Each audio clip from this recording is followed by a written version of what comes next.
Hello, and thanks for tuning in. This is going to be my weekly YouTube series where I take questions about classic WoW that have either been posed to me directly or have been posted in the R Classic WoW daily WoW questions thread that gets sticky there every day. And I'm going to do my best to answer any and all questions that I feel like I can and expand on them as much as I can to try to answer them thoroughly without being too judgmental about whether or not it's a good question or a stupid question. So with that, let's get started. The first one that I got was, what if someone gets the debuff from the second boss in BWL? They use their Hearthstone to Orgrimmar. Would they blow up people in Orgrimmar that are around them? So they're asking about the second boss in BWL, which is Veil Straz, and the debuff that they're asking about is Burning Adrenaline. So Burning Adrenaline, when applied, it increases the player's damage done by 100%, spells caster instant, reduces your max health by 5% every second, and it's dealing damage to you as this happens. So most people know of this debuff as basically a bomb mechanic. So when you get it, you run away from the raid and you cast and do whatever you can, and eventually you blow up. So what this question is asking is, if in the process or when you have that debuff, if you hearth out to Orgrimmar, are you going to blow people up? And the question to that is, and the answer to that is no, you're not going to blow them up. There's actually a way around losing people to this mechanic, and it's exactly doing that. If you hearth out or if you port out, you lose this debuff. So if you are, and you'll see this in a lot of like speed runs and parse runs and stuff, where people don't want to lose all their world buffs to this bomb mechanic. So when they get it, they will continue to cast, continue to play, and then when they're down to like 1 second left, they either hop into a portal that a mage summoned before the fight started, or they Hearthstone out. And because this debuff makes all your spells instant, that includes your Hearthstone. So you can wait until you have 1 second left before you blow up to Hearthstone out. The next question is, I'm not too savvy on non-caster classes. Which ZG Edge of Madness trinket is worth going for as a guild? I know Hunters, it's great. Any other one, Biss or close to it. So the Edge of Madness trinket, if people are not familiar with, is the trinket that you get when you kill each of the 4 Edge of Madness bosses, which are on like a 2-week rotation each. Once you get the item that they drop from each of the 4, you can turn that item in to get a class-specific trinket. So this is asking, for which classes is that trinket really good? And they mentioned that it is Biss for Hunters, which is true. It is also Biss for Druids. It's one of the best healing trinkets they can get in the game. It's very good for Priests, also for healing. It's super good for Rogues. For Rogues, it's just an instant energy gain. I think it's like 60 energy on use.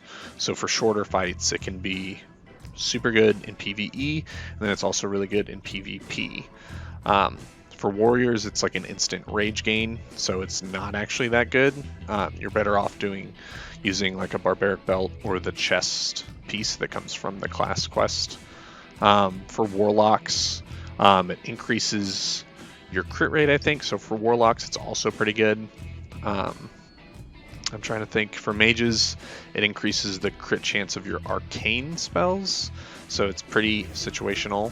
But if I were to say which classes this is going to really be Biss for, Hunters, Druids, Priests, I think Rogues for a lot of situations it can be Biss, and then Warlocks too, I think it can be Biss. So there's a lot of classes where I think they should put in the effort to try to get this trinket. It is a tough thing to do unless your guild is running a lot of ZG lockouts, because the boss, while it drops 1 to 3 of the item that you need, there's only 1 boss per ZG. So if you've got 10 or 15 people in your guild that need this trinket, you need to get up to 10 or 15 ZG's done in a 2-week period before the bosses change. So it's probably a good idea to prioritize, but again, there's a lot of classes that get a lot of use out of it. This is a noob question ZG, is how they phrased it. I know Revered is needed for Primal Hikari, and Exalted is needed for Shoulder Enchants. What benefits and costs and ranks are required for various buffs and other stuff that make Honored, Revered, Exalted worth going for? So the big thing that comes to mind is Bloodvine, the Bloodvine set for Tailors. You get the different patterns to craft that at each different reputation level. So I think Honored, Revered, and Exalted are where you get those 3 different patterns. There are similar alchemy patterns like Mage Blood Potions, Mighty Troll's Blood, stuff like that. There are leatherworking patterns, which, while they're not as good, they're also something. And then the big thing that stuck out to me are Zanza flasks. Once you get to Revered, you can turn in ZG Honor tokens, which you get from turning in the 3 coins or from destroying a Bijou. And you can exchange the ZG Honor tokens for one of 3 Zanzas.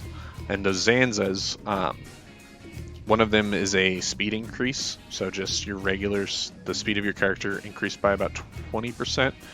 Another one is Stamina Spirit. It increases your Stamina Spirit by 50. And then the last one is a Spell Reflect Zanza, where it guarantees a Spell Reflect on the first spell cast on you after you use the Zanza, and then after that you have a chance to reflect spells for, I think it's a full 2 hours.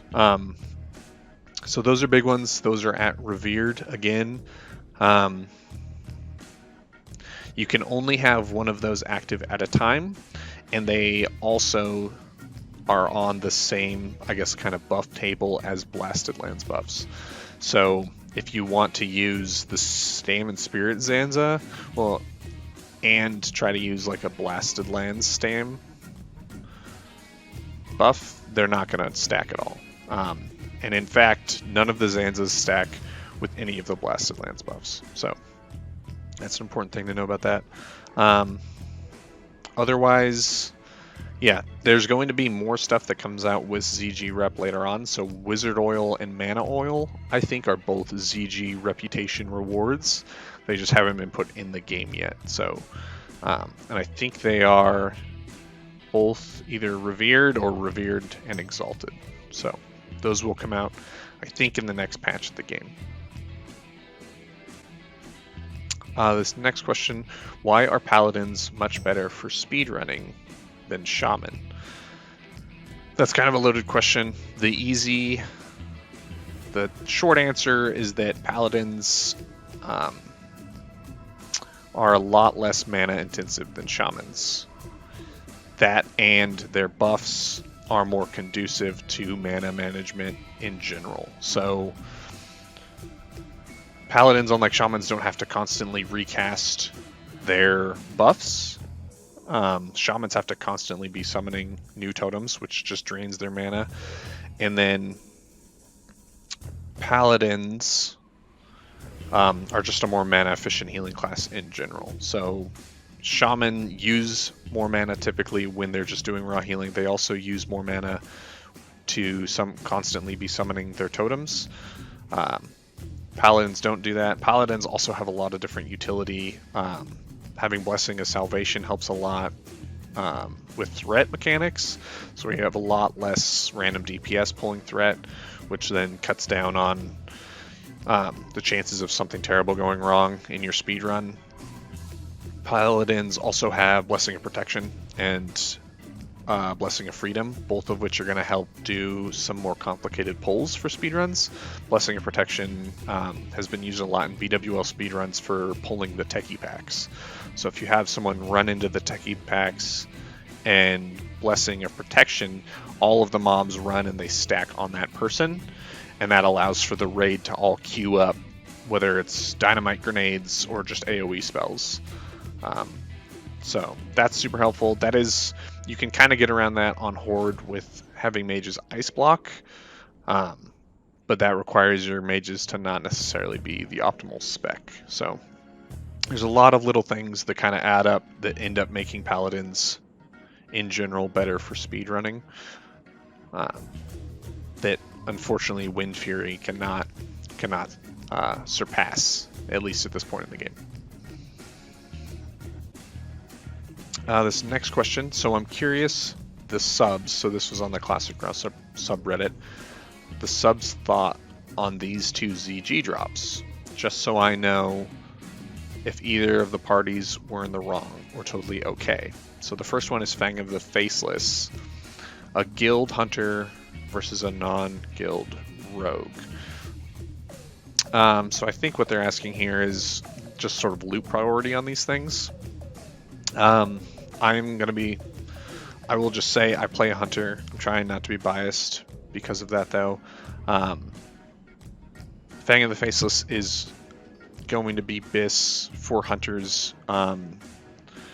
You could argue until Nax.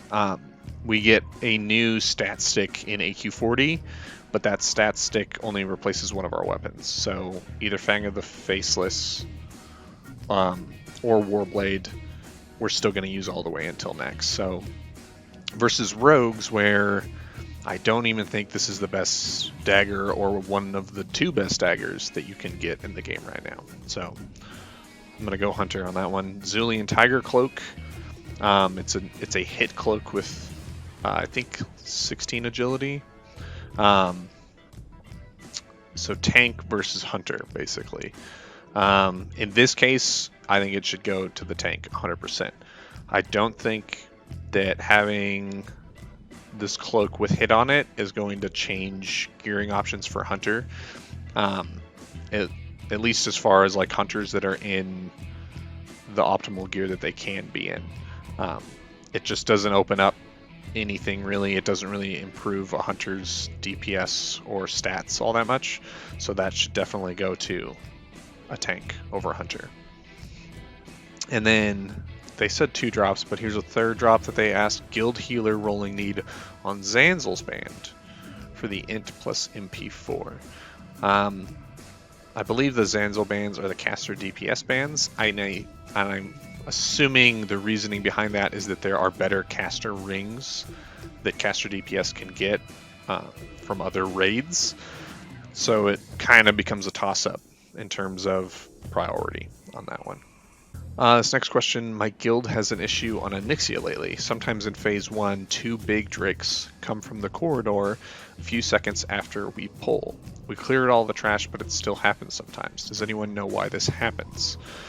So the reason this happens is that when you engage Onyxia, it respawns those ads, at least while the fight is occurring. Because you'll notice that if you wipe to Onyxia and you come back in, those ads are still dead. So it's just while you're in combat that they are alive and moving around.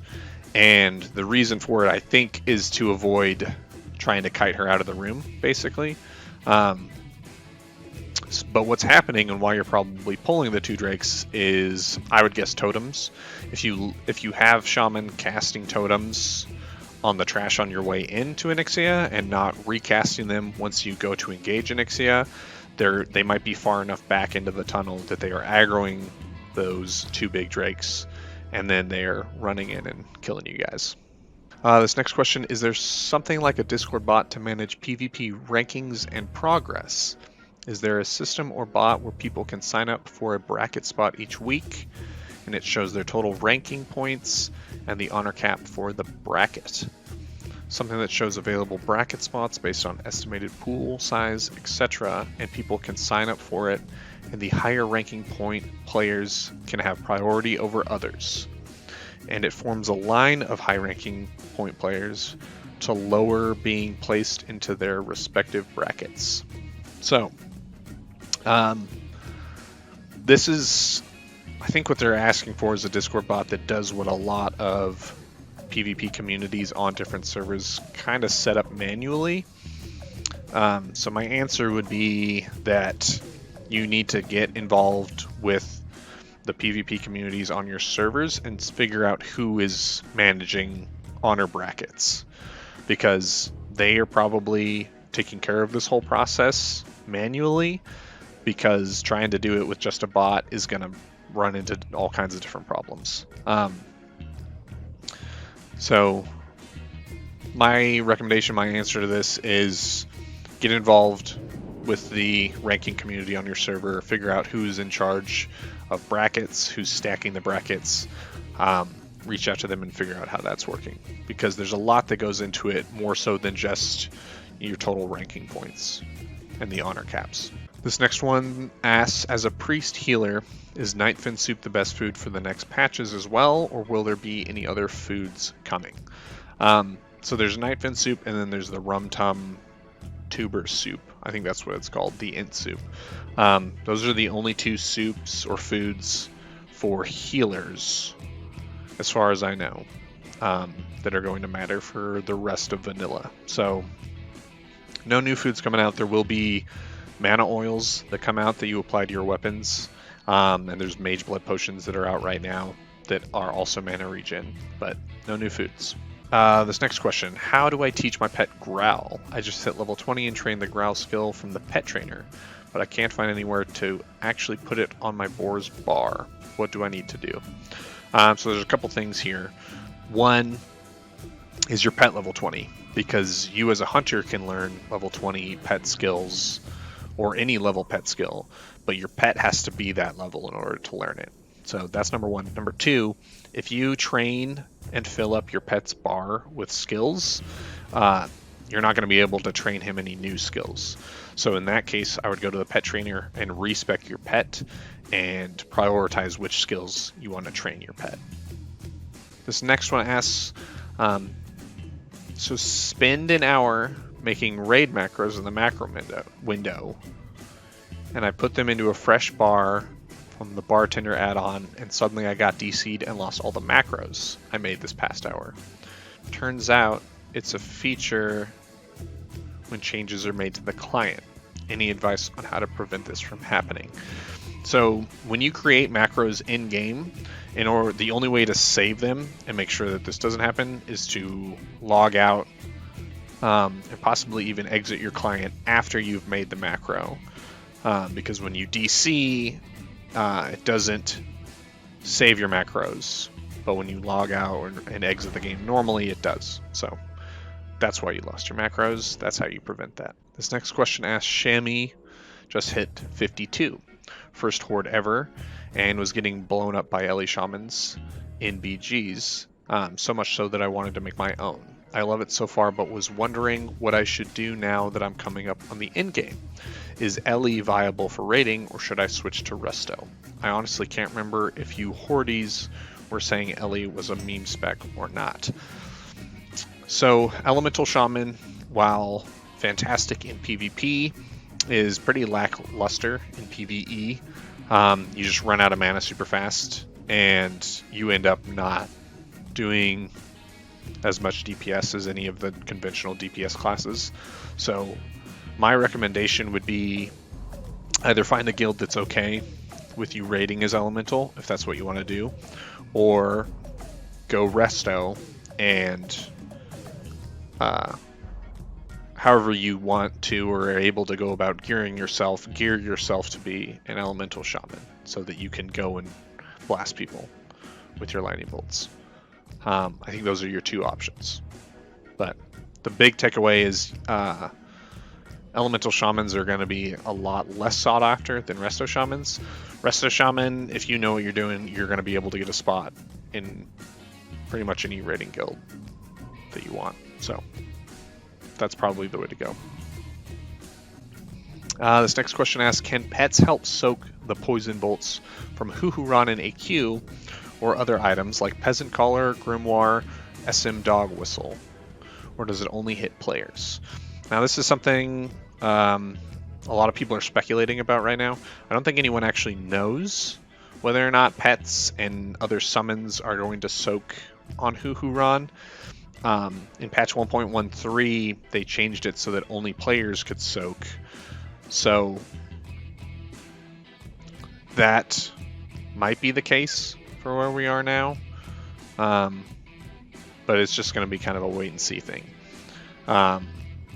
Different private servers have had it work different ways, where sometimes pets did soak, sometimes they didn't. Sometimes those items, the summon items, worked, sometimes they didn't. For now, I would say that guilds should prepare to have it only work on players, but I'm sure within the first week people are going to test this out, and you're going to know. This next question asks, will Sunder Armor still generate the same amount of threat past the 5-stack cap? Yes, it will. But I would say that once you get to that 5-stack cap, there are other better threat generating abilities for warriors to use.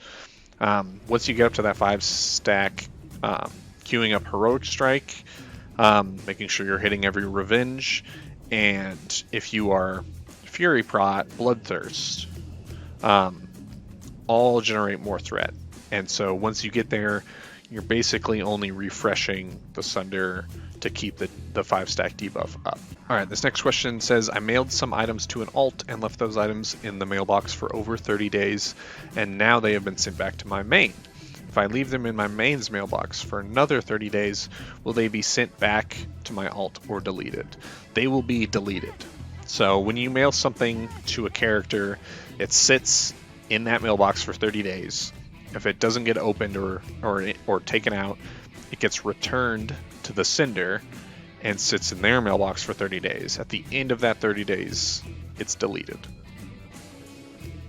So the easy thing is, if you're using your mailbox like a bank, is near the end of the 30 days after it gets returned to the sender, take it out, mail it again. That's another 60 days you get. This next question asks, I'm curious how valued Spell Pin is going to be in PvE encounters now that Phase 5 is around the corner, and we will have access to items with it. Is it situational in PvE for certain bosses, or is this mostly just big in PvP? Everything that I know about Spell Pin is that it's pretty overvalued. When you have Warlocks putting up curses, there isn't actually all that much of an effect from Spell Pin, so it's mostly a PvP thing. Feel free, if there's any casters out there that want to expand on that in the comments, or even send me an explanation for it, I will gladly defer to their judgment and come back to this one at a later time. This next question asks, if I want to farm Cenarian Circle Rep, I understand I should wait to start quests until Honored by killing the Twilight guys. Should I be doing the Windstones, Dukes, Templars, Lords, summons during this time, or do those have to wait too? So the Cenarian Circle Rep grind at the moment is, if you want 100% efficiency on every part of it, you will only kill mobs from neutral all the way until you are honored. And in that time, you want to save all your sets and text and everything. And then once you hit honored, that's when you want to start doing the summons. The best way to do it is to find a group of people and go around together using up your sets to summon Templars, which are the lesser Windstones, and Dukes, which are the middle Windstone guys. They recently changed it, so when we first started doing this farm, if you were in a raid group, your reputation diminished a ton. But they recently changed it so that even in raid groups, when you summon the Lessers or the Dukes, you're getting full reputation for them. So my recommendation is to, either start up or find groups that are running around doing the summons and just do them as a group together, because that means that every single person in your group gets 5 rep for every Templar they kill and 25 rep for every Duke they kill. And that's going to be your best way to farm rep from Honored to Revered. Once you hit Revered, the lesser Windstone summons, the Templars, no longer give rep. So you almost want to save your text turn-ins until you hit Revered. But that's the only big change. That, and from Honored to Revered, you still get rep from killing the... I'm trying to remember their exact name. The Flame Reavers in the cave in the northeast still give reputation through Honored. So if you're really trying to minimize the amount of extra, well, I was going to say minimize the amount of extra work you have to do, but in reality, I think that it's okay to dump texts to help you get through Honored and get to Revered, because once you get Revered is when you can actually get the rings to summon the lords, and each lord is 50 reputation per kill. So you kind of want someone to dump texts and to really push to get Revered, just so that you can start throwing in lords along with the dukes and the templars. But overall, it's kind of up to you. I know people that just started buying text right away and dumping text as early as friendly. It kind of depends on your cost analysis of the whole thing. If you can farm gold faster than you can farm rep, then you can buy text and just turn in text. Kind of up to you. I've seen several people say that you can turn in a Nexia head to trigger the buff even if you've done the quest already. Can someone confirm or deny that? Maybe there's a clip somewhere. I'm going to deny this 100%. You can only turn in an Nexia head once per character that you have to trigger the buff. So the only way to have an Nexia head buff go out is to have someone who looted the head and followed that quest line go and turn in the final part of it to receive their quest reward. That's the only way to get the buff to go out. Each character can only do that one time. When do we think Phase 5 might hit? Any good investments made by people? I'm going all in on Elemental Earth. So for this one, I got this. This is just an estimate for when the next phases are going to come out.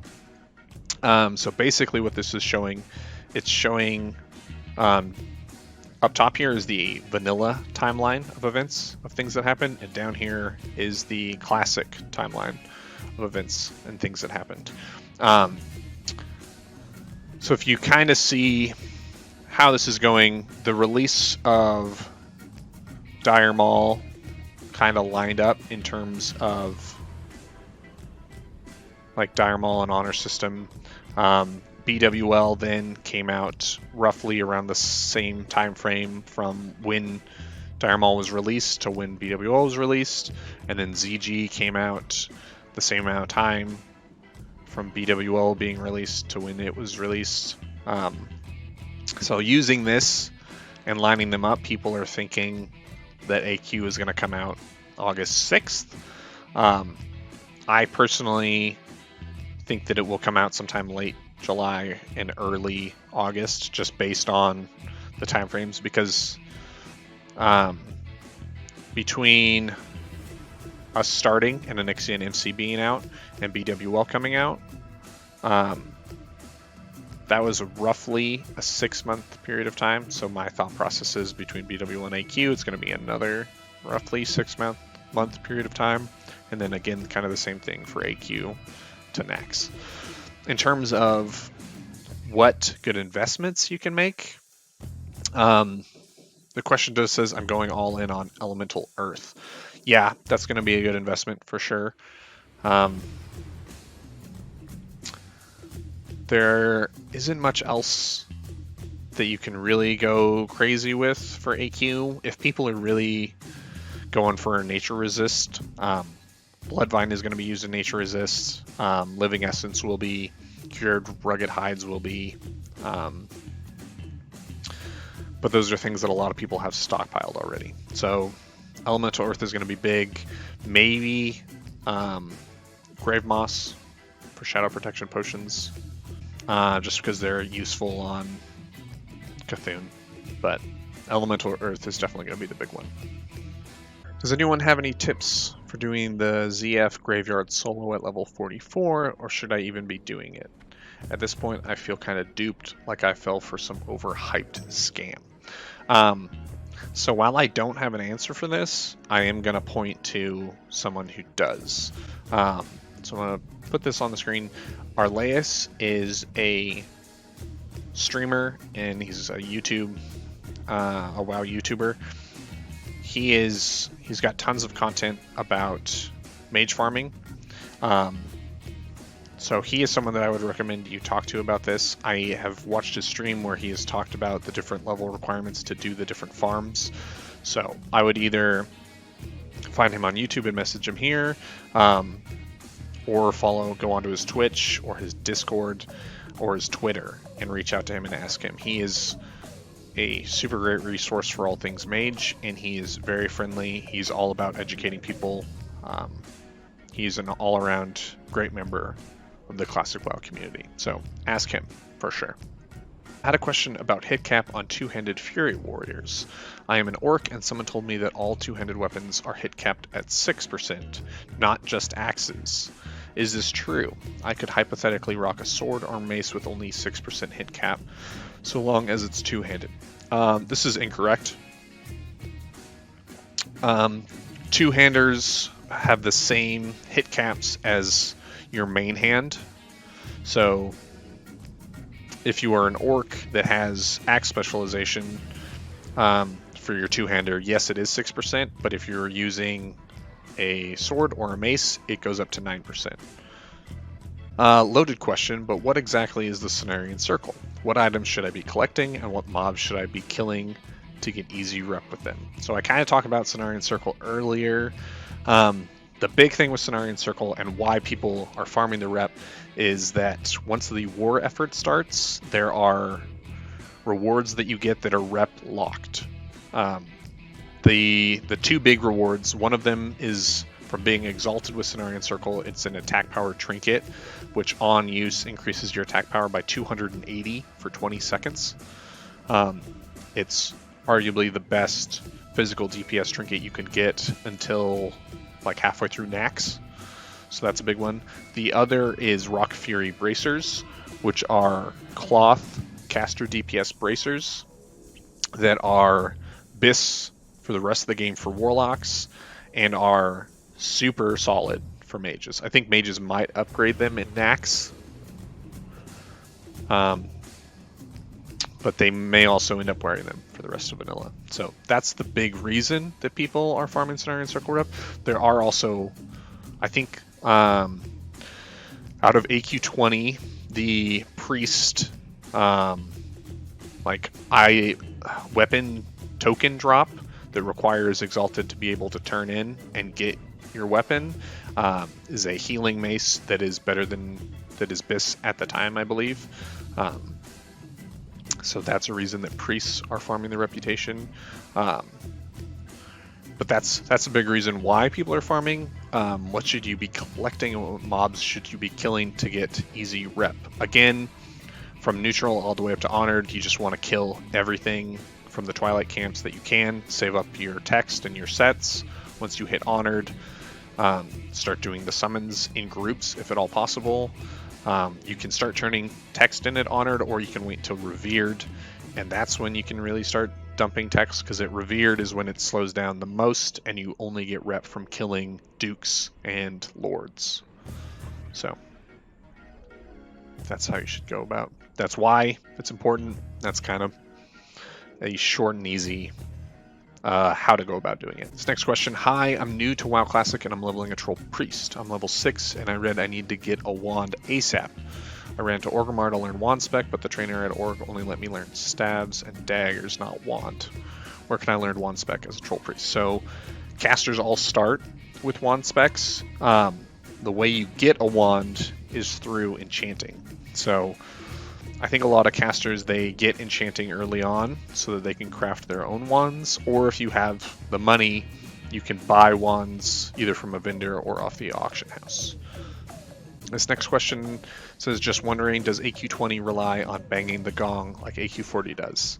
Yes, it does. The gate that you see in Silithus is you go through that gate and then it branches off, and up one path is AQ40 and up the other path is AQ20. So that gate that is opened using the gong is blocking you from going to either raid. So you have to bang the gong to get access to both. This next question, why are protection paladins so good for dungeons? but suck for raids. I think it's hard to say that they are so good for dungeons.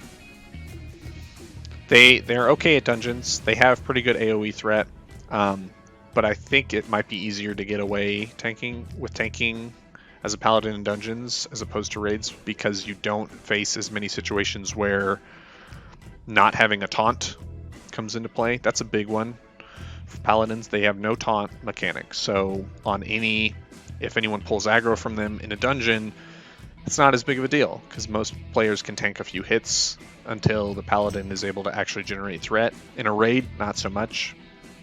Not having a taunt can just lead to multiple people getting 1 or 2 shot. And also mana is a huge thing for paladins. So in a dungeon, you might be able to take your time more. You might be able to drink sort of between every trash pack even.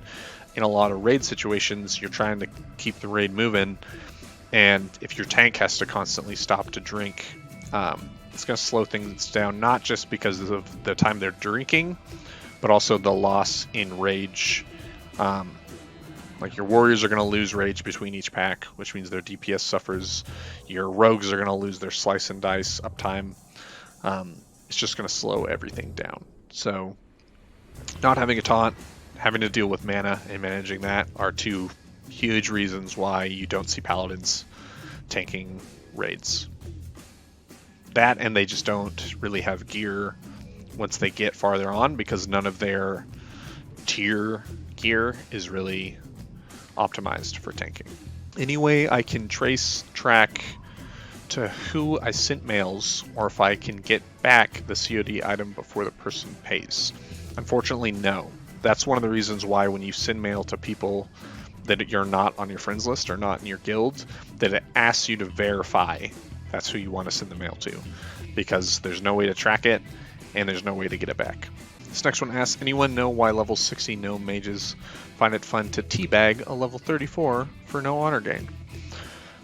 This is actually a pretty simple answer. It's because anyone that plays a gnome mage is just a douchebag. What's the current culture of the game like? Are there still plenty of people just playing like they used to, or is everyone rushing to 60 and paying people to level for them? Well, there is, I would say, like the majority of the population is rushing to 60 and they're paying for dungeon boosts. If you are able to find the right group of people, there's lots of people out there that still enjoy leveling the normal way. They still enjoy doing dungeons the normal way as they level. There's lots of people out there that enjoy the aspect of this game that isn't min-maxing the in-game content. You just got to be able to find them, and that can definitely be a tough thing. I would start with server discords. So whatever server you're on, there's probably a Discord for that. Start there. Most of them have like a looking for group channel. Does heroic strike queuing make leveling as two-handed fury viable? Short answer, no. But what I will say is that you do want to level as two-handed. There's sort of a debate about whether two-handed fury or two-handed arms. I think that the consensus is two-handed arms is always going to be better. Heroic strike queuing doesn't really come into a play at all while leveling. I would actually go as far as to say is heroic strike queuing doesn't really come into play until you are a geared and fully world buffed warrior, because until then you're not going to be generating enough rage outside of your heroic strike to make it worth using that. Heroic strike needs to come after your bloodthirst and after your whirlwind cooldowns, and you just aren't generating enough rage to like justify using it until that happens, and that's not going to happen unless you are geared, you're hit capped, and you're probably world buffed. So it doesn't have anything to do with leveling, but I will say leveling two-handed is always going to be better than leveling dual wield, and I think two-handed arms is almost always going to be better than two-handed fury, but two-handed fury is okay, and a lot of people do it that way. I just started the SGC farm, which is the Savage Gladiator chain. How many runs did you guys do? This is going to be awesome. So Savage Glad chain is pre-bis. It's actually more than pre-bis for DPS warriors. It's probably the best chest DPS warriors can get unless they rank, or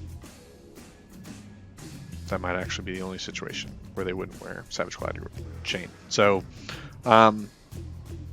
I've seen it take people up to 500 runs. I've had people in my guild get it on their first run. It's just luck of the draw type thing. Anyone that has to do that grind, I feel bad for them, but it is what it is. There's a lot of mages out there that will solo arena and will sell you the drop when it drops for a certain amount of gold. So for some people that's worth it if they've got the gold to spare. For others, they would rather just bang their head against the wall until they get it. Can you heroic strike Q 2 weapons of the same speed, like double Deathbringers, for instance, or not, since they swing at the exact same time? So when you're dual wielding, even if you're using 2 weapons that swing at the same time, they don't hit at the same time. Your main hand's always going to hit slightly faster, not faster, but sooner than your offhand. With that being said, it's going to be almost impossible to utilize heroic strike queuing if you're using 2 weapons at the same speed, because you would have to queue up your heroic strike the instant your main hand hits, so that it is queued when your offhand then hits, and that's going to be almost impossible to time out, especially when you're focused on hitting Bloodthirst on cooldown, whirlwinding on cooldown, all your other cooldown timings and everything. And that's a big reason why you don't see many top warriors using 2 slow weapons. You will see like high warlords using double high warlord axes, but that's a big reason for that is that they are just so much better than using a slow main hand and a fast offhand and utilizing heroic strike queuing. But for the most part, you want the slower offhand so that you can actually get the benefits of heroic strike queuing. I've been leveling a mage through AoE leveling. I'm just about to hit level 52 after spending the last 10 levels doing the ZF farm. What's the farm of choice at level 52? Again, I toss this up on the screen. Arleus, he's a fantastic resource, a great person to ask that question to. So, Twitch, Discord, Twitter, YouTube, reach out to him. He's got all those different levels and the different dungeons and the different AoE farms that you can do. This next question asks, so a Kroll Blade dropped when I was farming Silphus. Would you, A, sell it, B, hang on to it because you have a 24 Orc Warrior and you don't know if you should plan to use it? Realistically, I don't know the class enough to know if this is a meme weapon. So Kroll Blade is definitely not a meme weapon, but it's not an Orc Warrior weapon. But it is a very good weapon for rogues.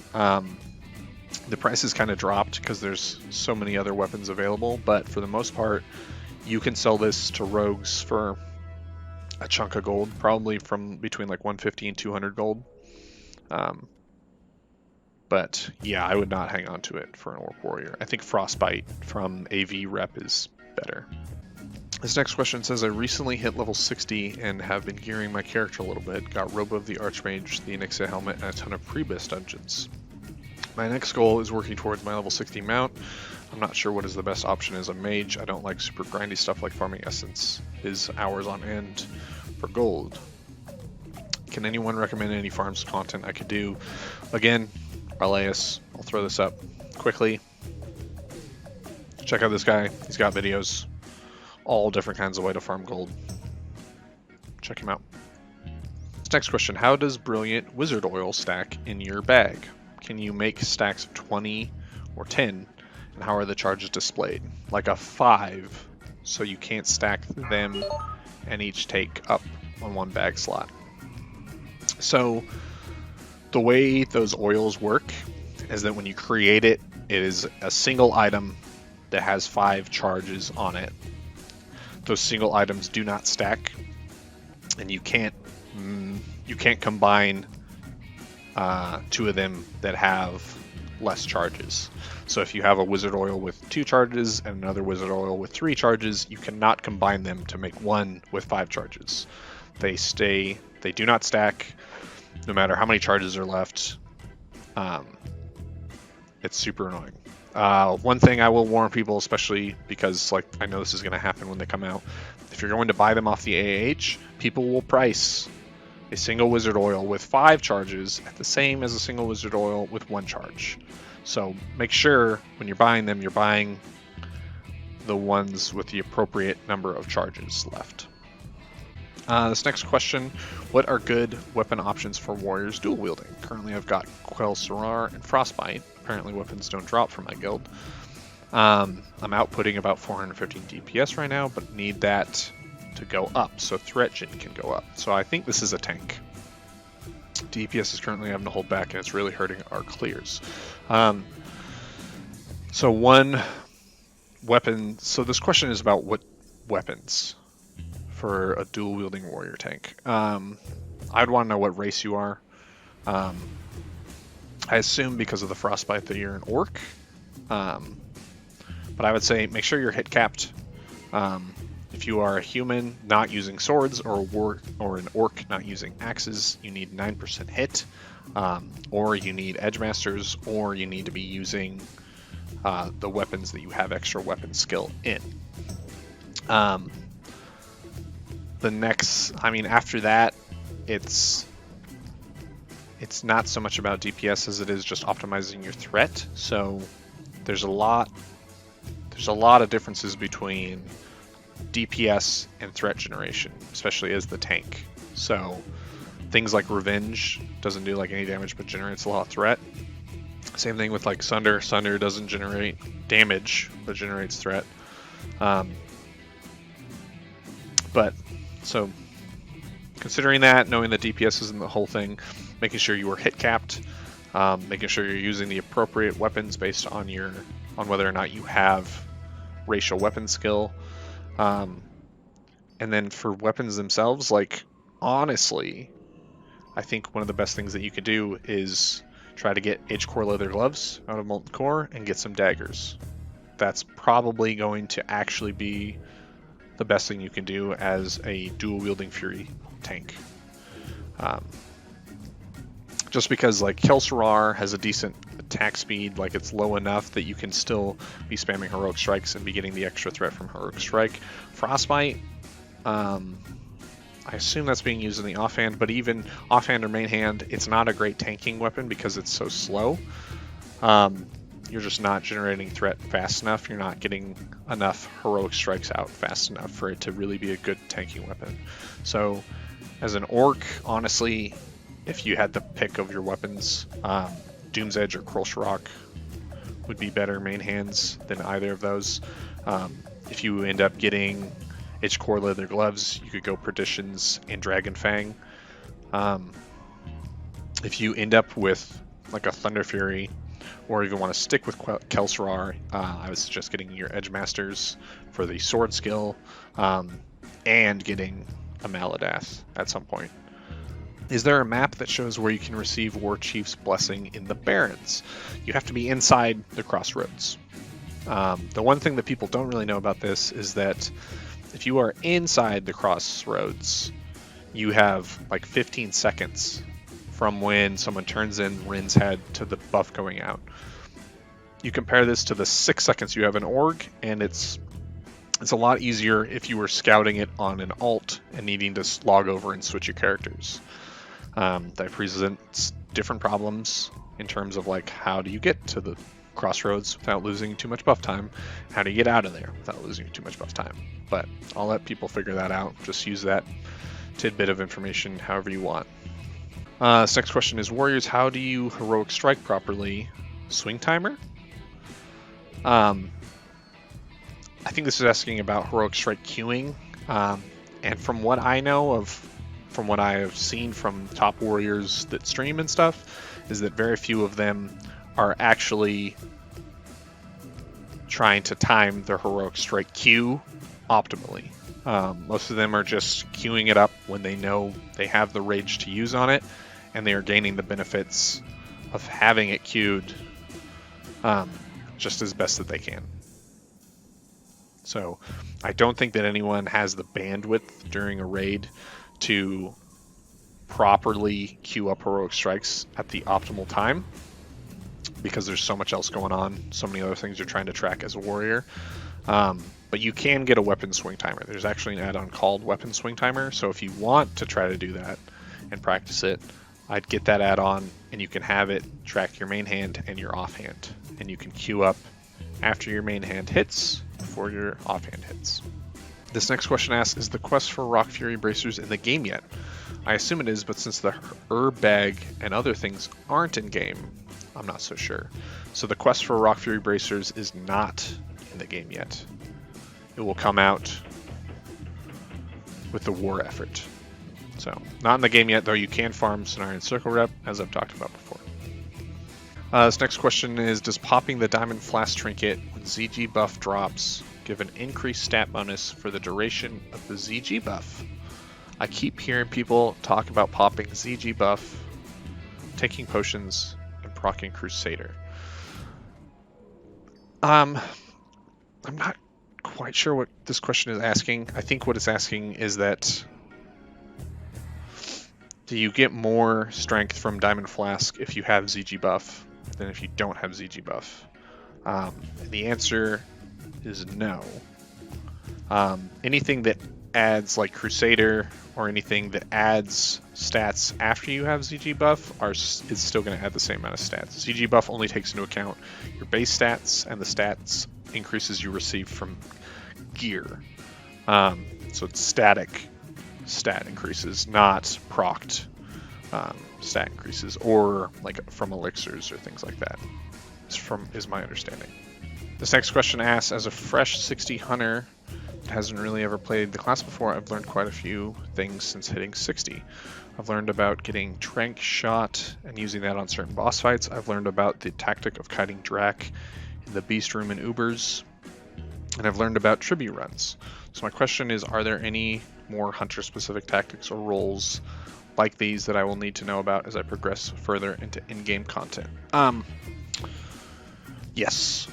Hunters are, as you get into raids, there's usually one hunter that's the main puller for the raid, simply because the aggro range of mobs is about the range or bigger than the range of most classes, like warriors, I guess, bow skill. So unless warriors or tanks want to body pull mobs, they're going to want a hunter to pull them. And a lot of times mobs are grouped kind of closer together, and you don't want to pull all of them at once, so you have a hunter pull them. So in Molten Core, this is really big.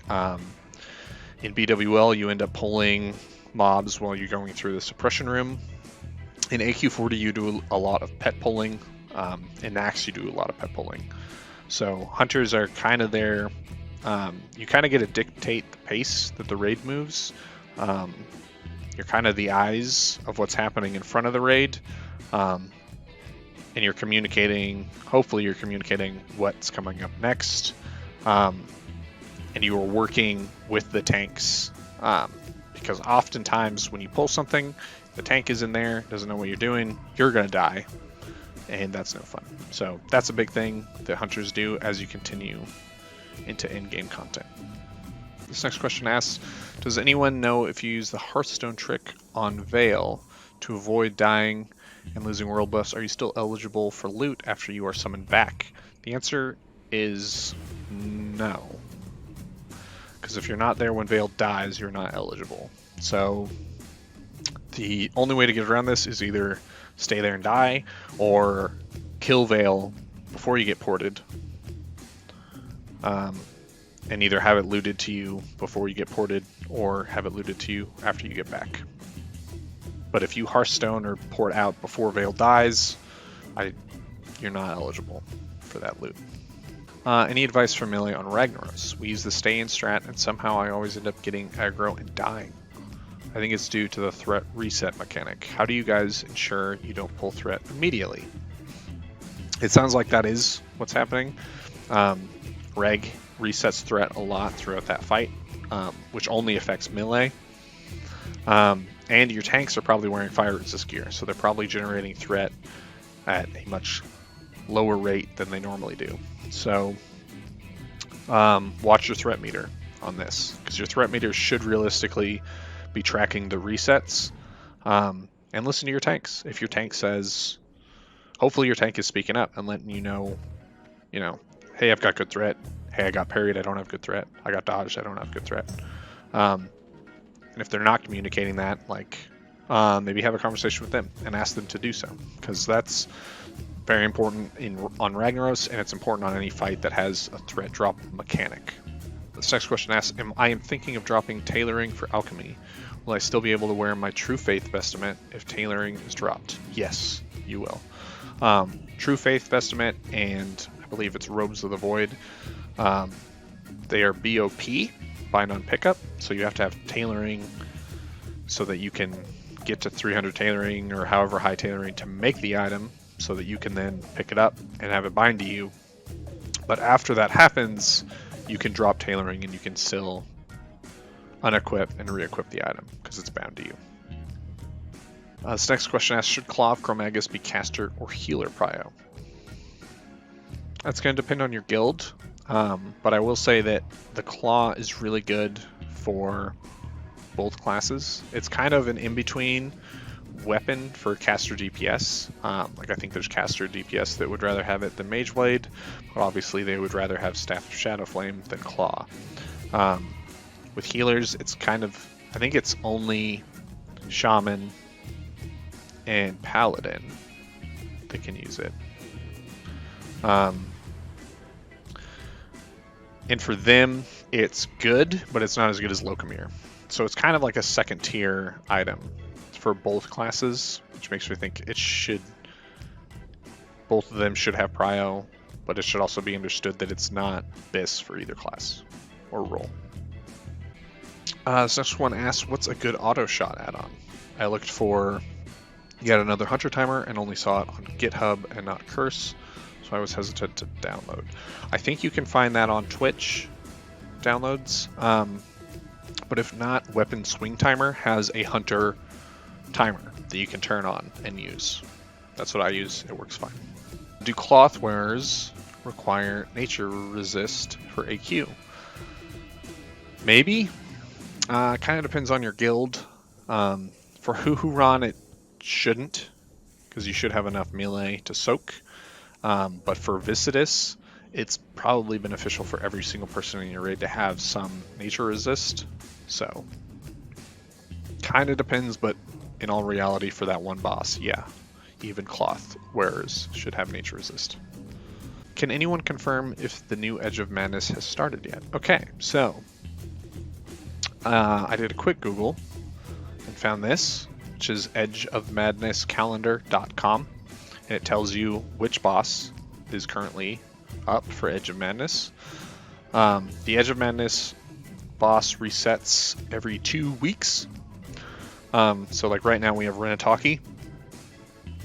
Renataki started at 12:01 a.m. Pacific time on the 12th, and then the next boss, Wushule, will start at 12:01 a.m. Pacific time on the 26th.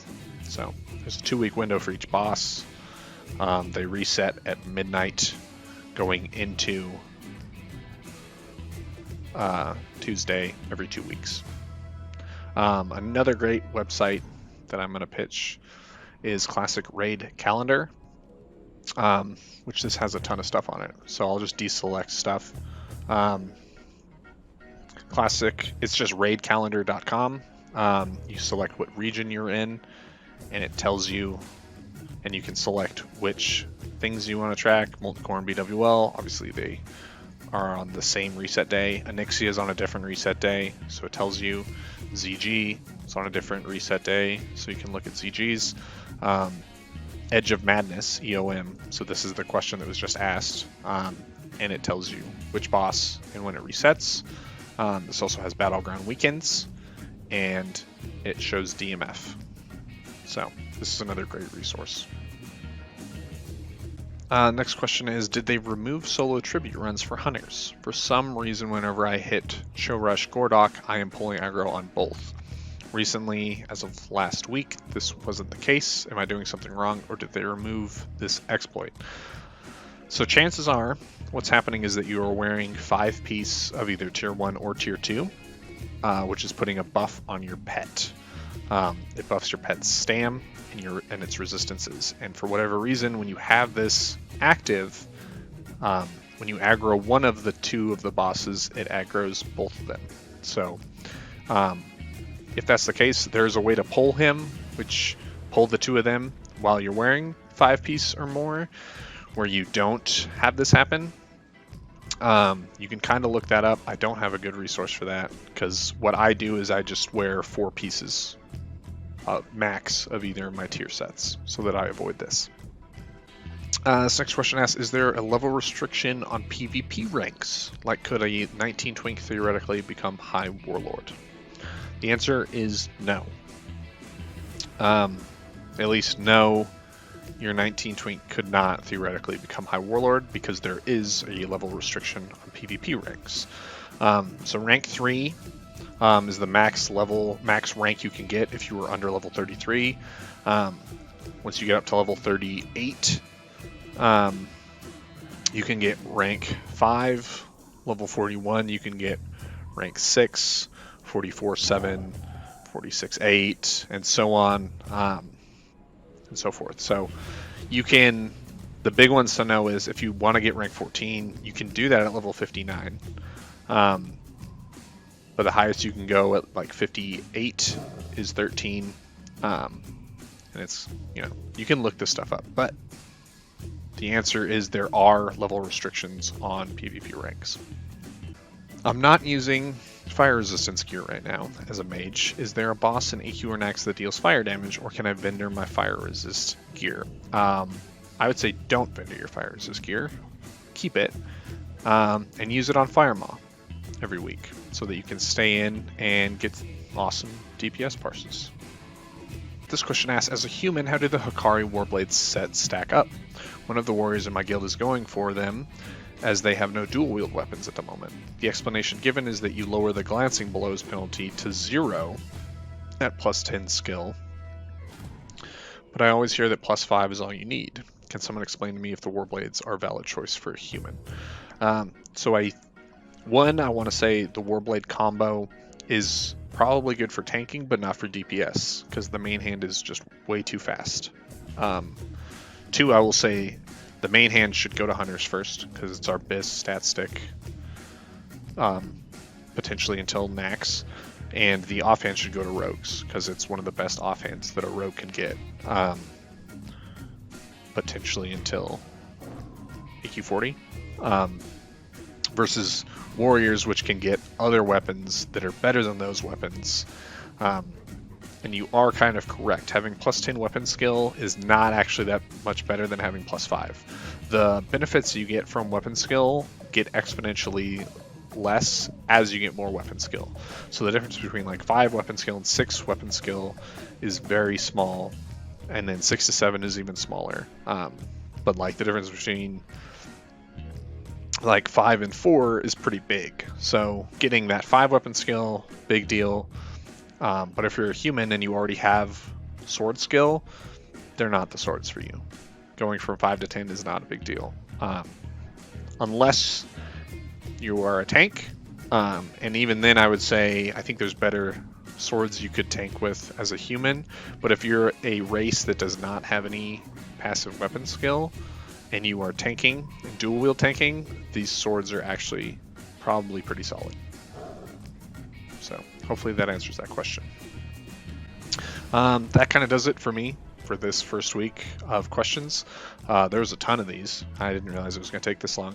But I would like to continue to do this. If you have any questions that maybe came up as a result of what I just answered, or if you have any that are new questions and you'd like to have them answered, feel free to either leave them in the comments or message me. You can tweet at me. You can see if I'm streaming.